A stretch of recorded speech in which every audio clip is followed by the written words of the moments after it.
नमस्कार मंडळी, तर तुम्ही कुरडयासाठी गहू भिजवले, त्यानंतर दळून आणले ते बघितलंच असेल। त्यानंतर दळून आणल्यानंतर चौथ्या दिवशी सकाळी दळून आणलं होतं। त्यानंतर आपल्याला ते गहू आणि चीक वेगळा करायचा आहे, म्हणजे जो कोंडा असतो तो वरती येतो तो वेगळा करायचा आहे आणि त्यातला जो चीक आहे मेन तो वेगळा करायचा आहे। तर त्यासाठी गहू दळून आणल्यानंतर इथं 3 पाणी घेतलेले आहे, 2 टपमध्ये आणि 1 टोकरमध्ये।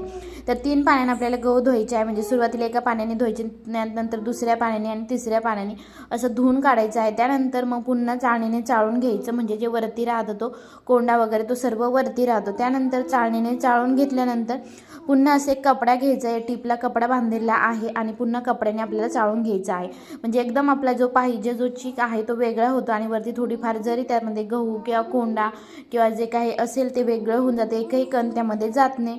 तर जे आपल्याला कुरडयासाठी पाहिजे असतं ते तर हे असंच टिपमध्ये ठेवणार आहे। त्यानंतर पुन्हा त्याचं सकाळी पाणी काढून टाकायचं। याचा डिटेलमध्ये व्हिडिओ चॅनलवरती आहे, त्रिकोणवरती क्लिक करा, तुम्हाला भेटेल।